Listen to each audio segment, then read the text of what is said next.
The assassin squeezed the chemical ingredients into a beaker, then added some white powder, took a glass rod and stirred it well. Then poured it into a conical container, then inserted it into the glass after it solidified, injected it with an unknown liquid that had been adjusted in advance, and finally took out a stopwatch to start the clock. And that's it. A murder weapon was made. The name of this top assassin is Arthur, and his best skill is to fake every assassination as an accidental death, and this time his target is a mining tycoon. But this guy started out as a human trafficker, and he's a total social scum. The tycoon lives in a 58-story skyscraper, and the richer you are, the more suspicious you are. And he's surrounded by bodyguards 24 hours a day. And his residence is walled in with iron walls and floors. The walls and floors are made of 1-meter thick concrete, and all the doors and windows are made of 15-centimeter thick nickel chrome steel. That's the equivalent of 12 layers of armor plate. Even the entrances are equipped with retinal scanners and biometric monitoring systems. Although the building is so sturdy, it seems to be no problem for Arthur. Arthur noticed that the tycoon loved to swim. So he built a sky pool on the roof of the building and swam every day at a regular time. And that was the only way for Arthur to get close to him. Arthur pretended to be a tenant and went through an agent to find an apartment in the building, and then called the agent from an unknown number. While the agent was answering the phone, Arthur took a photo of the key and then entered the building posing as a maintenance worker, and used the key to unlock the room and then set up a support device inside the room, and then used the suction cups to hold the glass tightly, and then the support device to pull it down, and then removed the sealing tape around it, and then pushed it gently, and the glass was opened, and then Arthur fastened a safety harness and climbed through an open window and inserted a carabiner into the wall glass with the mountaineering buckle was inserted into the glass gap of the wall.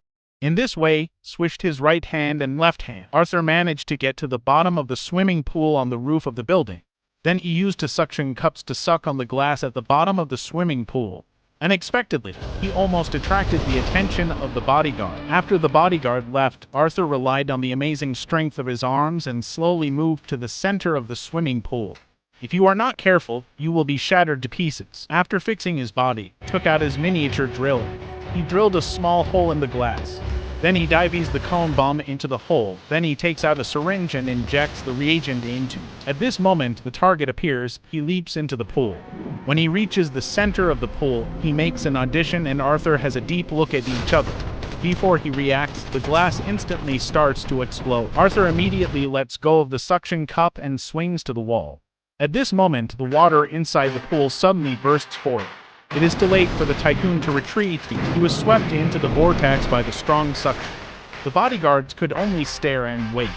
Arthur now returned to the room in the same way. The water in the swimming pool carried the rich man down from the skyscraper. In this way, the death of the rich man was faked to be an accident.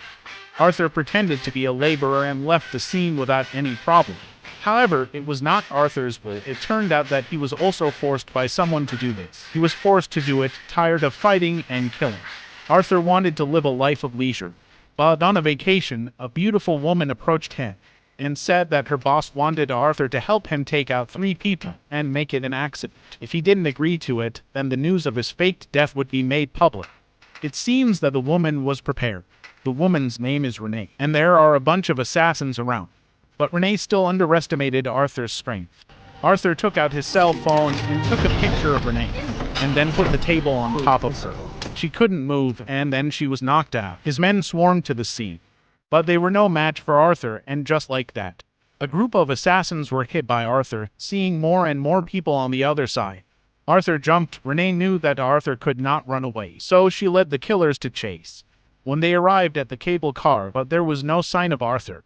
Unexpectedly, Renee sensed the movement, and immediately fired wildly at the roof of the car.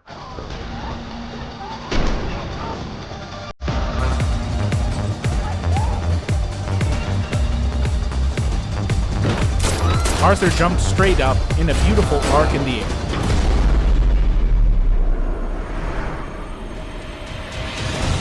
Successfully jumped on the paraglide. Renee on the gondola had no choice but to watch Arthur disappear into the blue sky. When Arthur returned to his place, he found that there seemed to be an uninvited guest on his yacht. Without saying a word, he pressed the bomb he had planted. Then he went to his secret workshop. and pried open the floorboards to take out his equipment. He knew that he had been exposed. He knew that he was not going to stay here for a long time.